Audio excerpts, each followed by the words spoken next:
watching LYNC Interview. I'm Jessica Eturralde.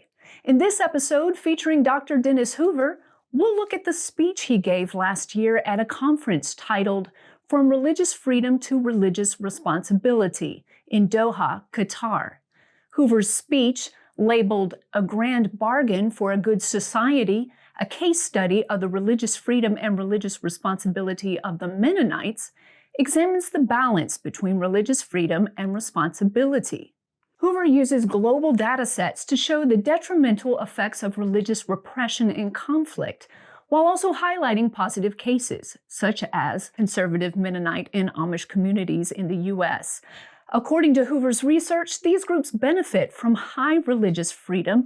That's a term given by the Pew Research Center in how they measure religious freedom, and demonstrate social responsibility through law-abiding behavior, economic contributions, and humanitarian work. Dr. Hoover emphasizes that the grand bargain between religious freedom and responsibility is achievable when both governments and religious groups engage with mutual respect, make reasonable accommodations, and share responsibility for the common good. So joining me now is Dr. Dennis Hoover, Editor-in-Chief of the Review of Faith and International Affairs and a Senior Fellow at the Institute for Global Engagement, and one of Love Your Neighbor Community's new Senior Fellows. So welcome, Dr. Hoover.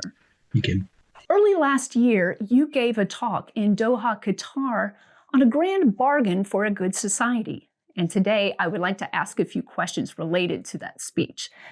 In that talk, you provided a case study of the religious freedom and religious responsibility of the Mennonites. So my first question is, how do you define the concept of religious responsibility in the context of religious freedom? Hi, Jessica. Thanks for inviting me and for that kind introduction. And thanks for that question. I think it's a really good one to start with.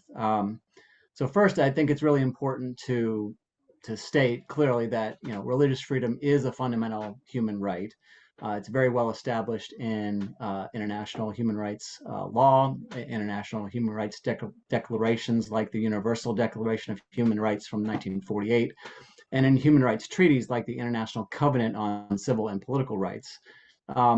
But it's important to also acknowledge at the same time that rights come with responsibilities. So the right to religious freedom is not some kind of an absolute license to do whatever one wishes, just as long as it's in the name of religion, without any regard for the rights or the well-being of others.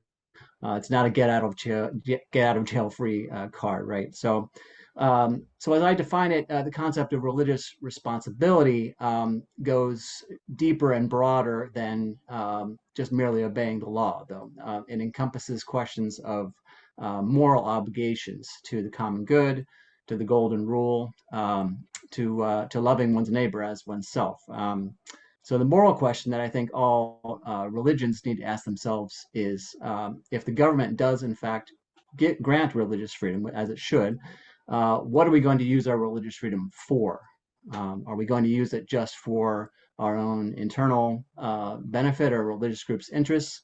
Or will we voluntarily use freedom to also respectfully engage our neighbor of a different faith, to collaborate in practical ways for the common good, and to support policies of freedom and fairness for others in a reciprocal manner? So this broader practice of social responsibility, I think, helps create a sustainable environment for religious freedom. So not a sort of tenuous or very vulnerable veneer of religious freedom, but an actual resilient environment of religious freedom is what we're after. So all that said, I do want to issue also one caveat, which is that I'm not suggesting that religious freedom rights are contingent on religious groups behaving in some ideal way. Religious freedom rights exist even if religious groups behave, in less than ideal ways. There are, of course, many authoritarian governments around the world who want to only talk about religious responsibilities and political responsibilities. So my point is that both religious human rights and responsibilities exist together, and they're two sides really of the same coin. So it's not either or, but both and. Either or. not either or, but both and. I think that's a great just tag on to you defining the terms. Thank you for expounding on that. In the speech you gave, you emphasized the grand bargain between religious freedom and responsibility. What specific policy measures or frameworks do you think government should adopt to encourage both sides of this bargain? Yeah, it's another great question. So in a grand bargain, as I use that term, what makes the bargain grand, instead of some kind of a small ball agreement, right? It's a sense that both sides are contributing something substantial to make the agreement work, and that the agreement is not a short-term tactical thing, but really a permanent kind of settlement.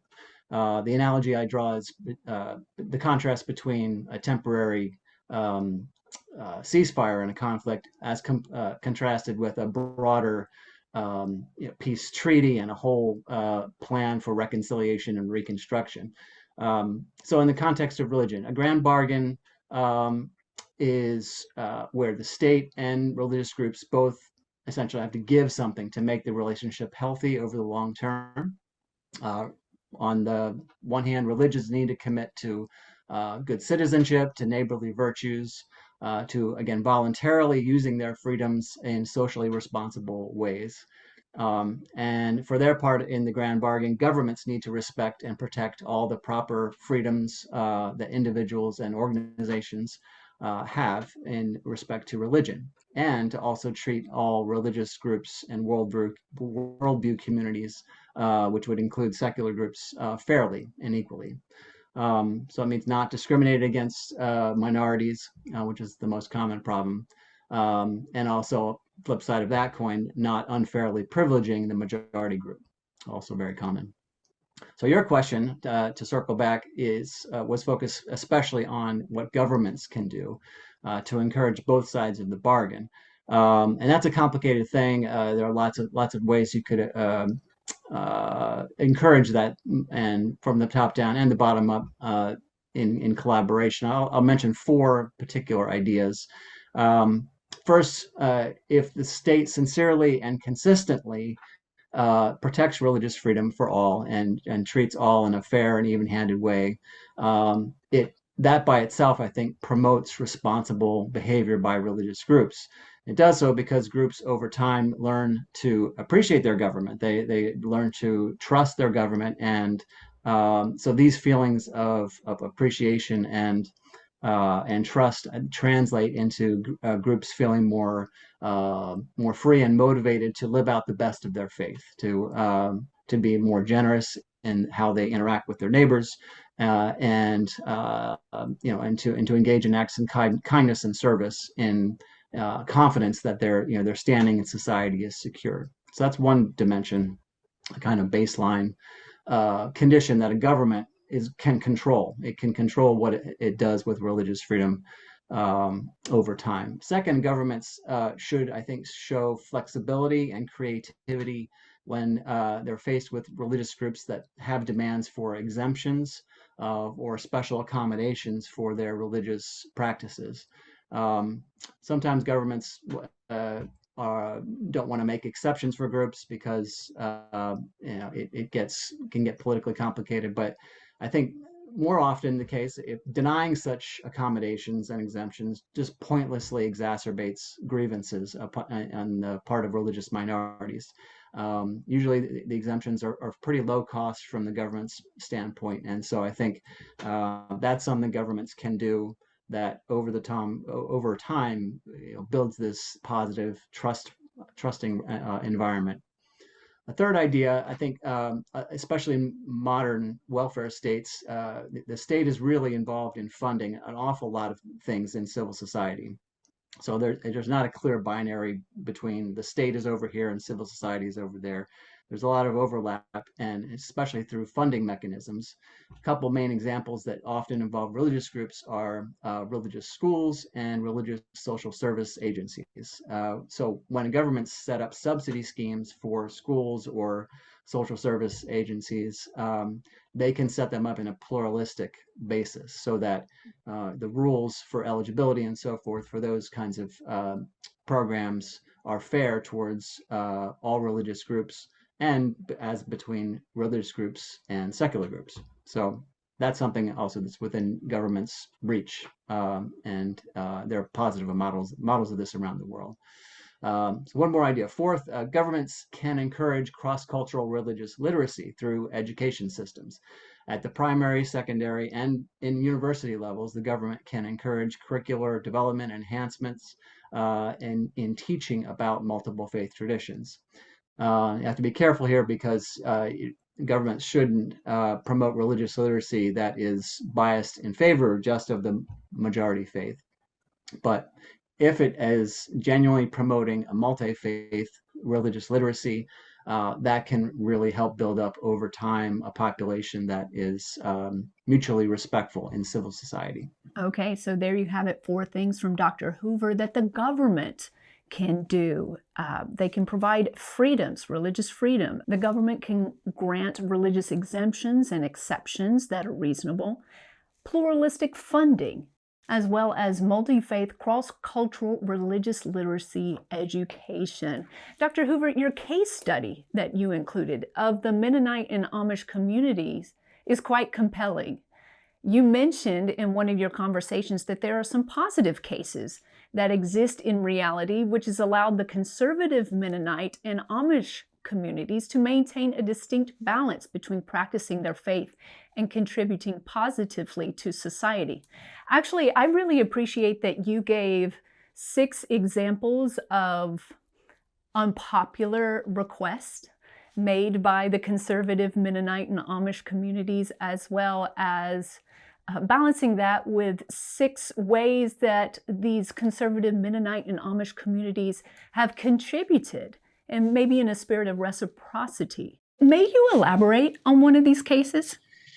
Sure. And for full disclosure, I should say that my choice of this case study of the Amish and Mennonites is somewhat autobiographical. And I grew up in Lancaster County, Pennsylvania, which is uh, sort of the largest population of Amish and Mennonites in the world in that county. So these are my people in a sense. And yeah, the example that I'll use is probably the most well known in terms of uh, the challenges, but also successes of how the Amish and Mennonites have related to society and the state.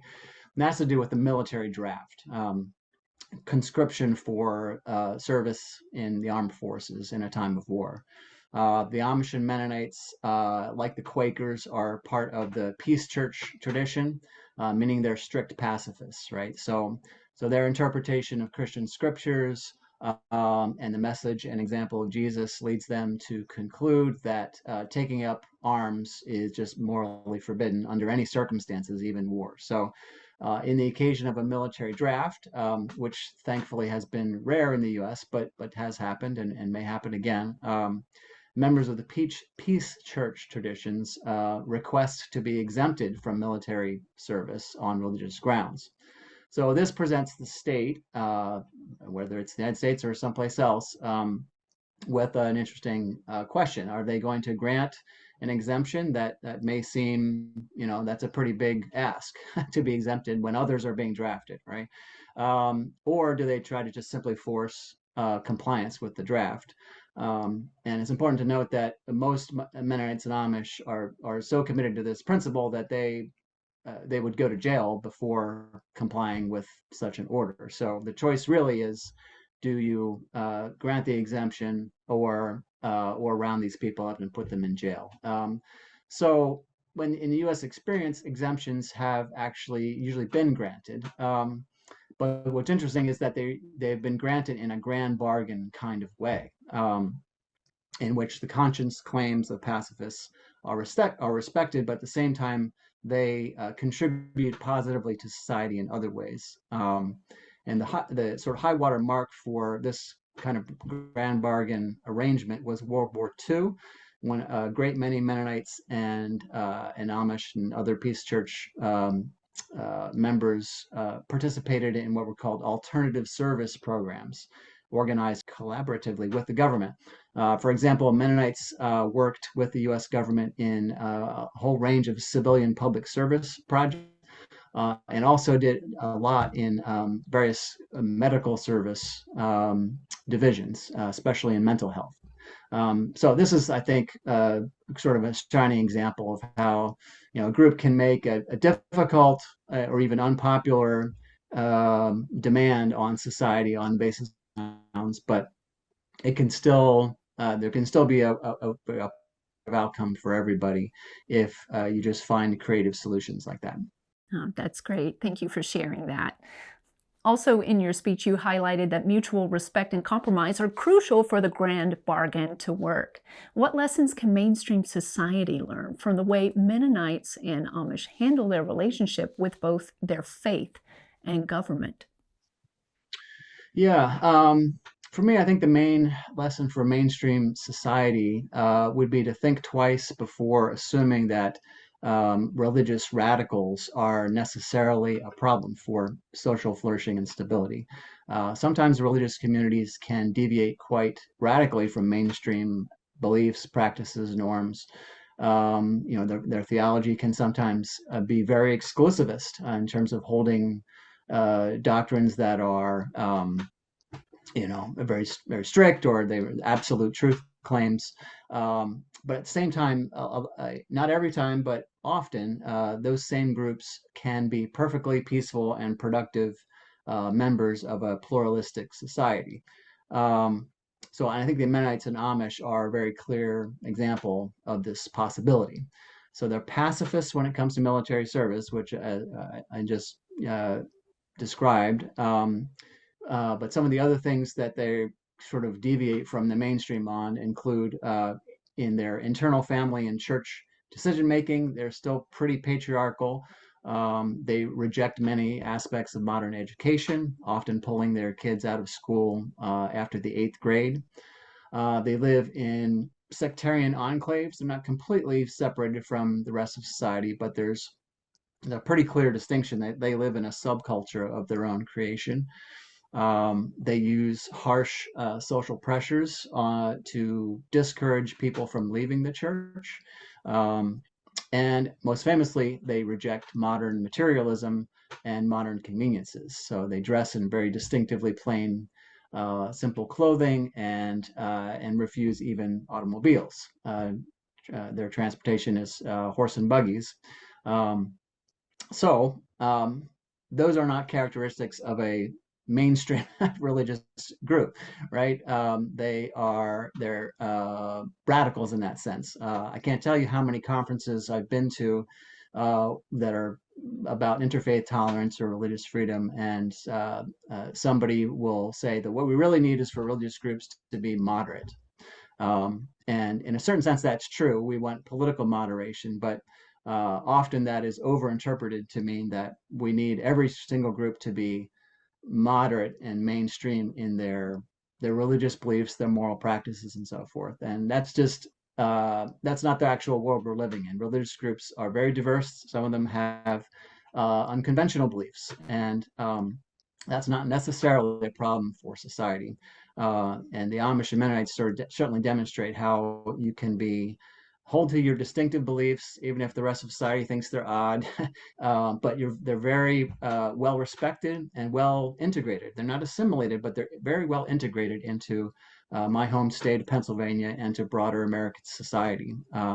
So they're very law abiding. They have a well earned reputation for being hard workers, very industrious. And they also are known worldwide for their relief and humanitarian work. They work through their own agencies, such as the Mennonite Central Committee, Mennonite Disaster Service, and in collaboration with other humanitarian organizations. And yeah, they're really committed to service for others in that sense, and have earned a great reputation because of it. So yeah, so through their economic contributions, their social and humanitarian work, I think they've proved that they're good citizens, even when they are well outside the mainstream in various ways. Mm. Thank you for that little window into the conservative Mennonites and Amish communities. So, how do you see dialogue, particularly the concept of covenantal pluralism, as exemplified by conservative Mennonites, playing a role in promoting mutual respect and stronger relationships between governments and religious communities in regions like Eurasia, where religious freedom is restricted, to enhance both religious freedom and national security? Um, yeah, so I think for me, the main lesson of covenantal pluralism for regions like Eurasia would be twofold. First, covenantal pluralism generally and religious freedom specifically um, is it's not just the right thing to do in terms of international human rights law, which is important, but it's also in any society's practical self-interest. So it is, you could say, in the enlightened self-interest of all the states of Eurasia and around the world, because in the long term it builds social cohesion and resilience, and citizens who are productive contributors to the economy, and they have trust and social bonds across religious differences. So this builds a more stable society in the long run, and a more profitable one, frankly. Um, but the second side to this is that covenantal pluralism can't be forced into existence by the state. It can only emerge organically. So religious groups in the state will only arrive at a sustainable environment of religious freedom and pluralism through honest and open dialogue, through relationships of constructive candor, through negotiating honorable compromises and agreements, again, in the spirit of the grand bargain that we've been talking about. So I think too often in Eurasia, not just there, but around the world, states default to a kind of paternalistic and managerial approach to religions. Okay, right? So the interactions are kind of scripted and stage managed, and there's a high degree of regulation and control. But it's in the nature of religion that it can never be really fully controlled. It can't be uh, confined to a neat box, right? And I think it's counterproductive for a government to try this. Um, so, for instance, to return to my personal example, my home state of Pennsylvania, it didn't achieve its I think well-earned reputation as a kind of pioneer of religious freedom and successfully integrating religious minorities, including unusual ones like the Amish and Mennonites.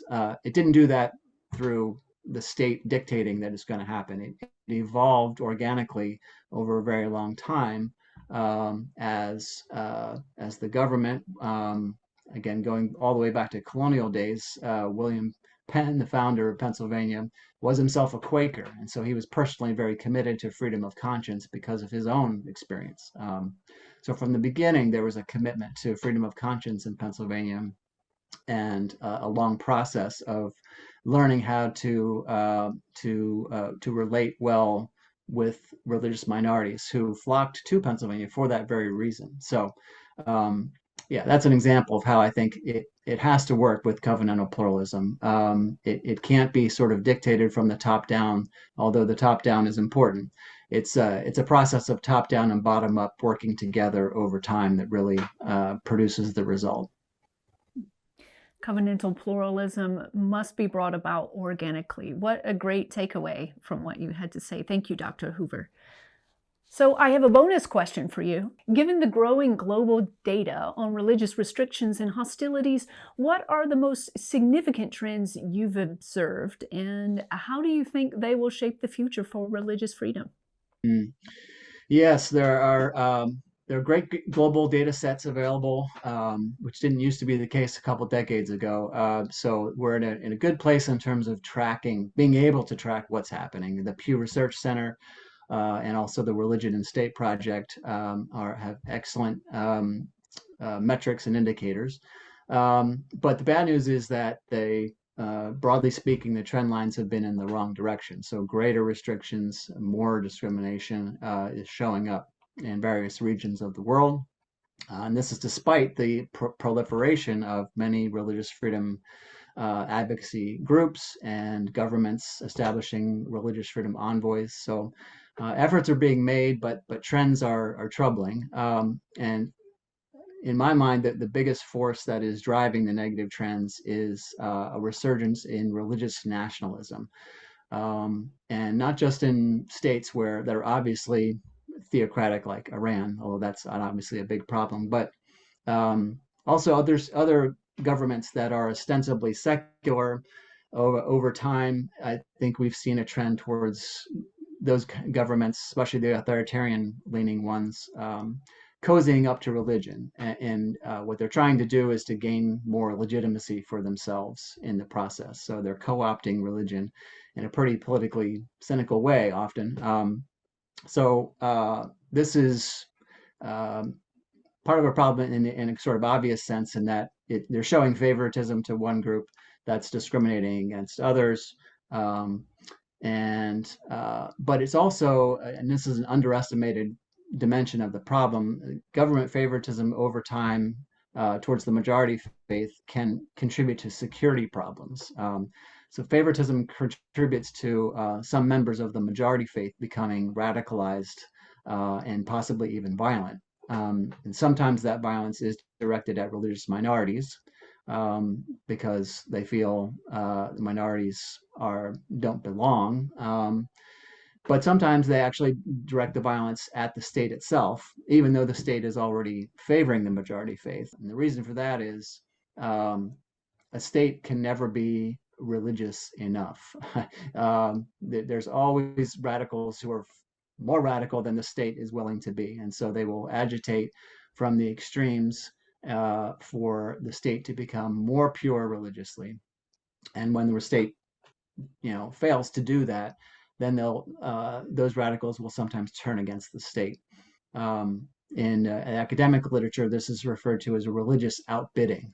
So religious radical groups can always outbid the state in some kind of a race towards theocratic purity.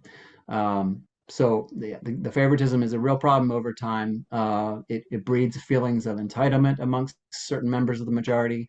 It encourages habits of scapegoating minorities, and it can sometimes create an environment of impunity where acts of vigilante violence carried out by members of the majority faith go uninvestigated and unprosecuted. So for those reasons,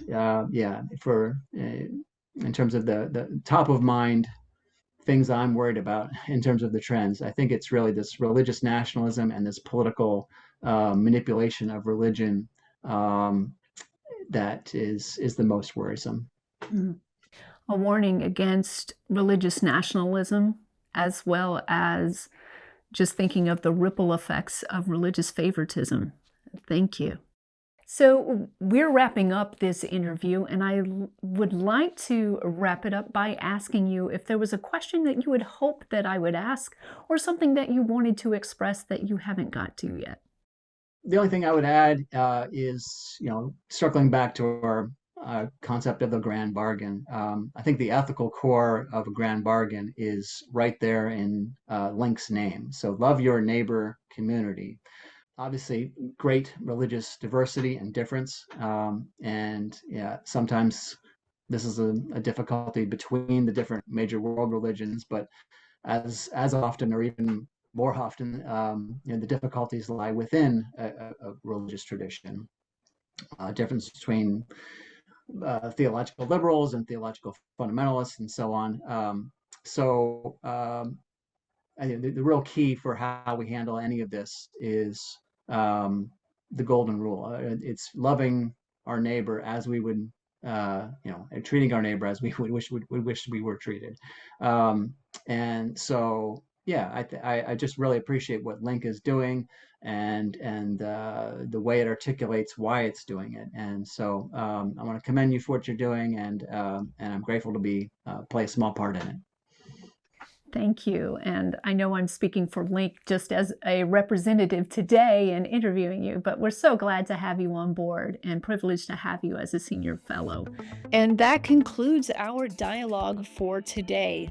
Dr. Hoover, thank you for your insights, including the proposal that the balance between religious freedom and responsibility isn't merely an abstract concept, but it has the potential to succeed in real-world contexts. If you're interested in reading more in depth about what Dr. Hoover talked about today, you can view his case study and his written piece, A Grand Bargain for a Good Society, a case study of the religious freedom and religious responsibility of the Mennonites, through a link provided in our show notes. I'm Jessica Eturralde, and you've been watching LYNC Interview.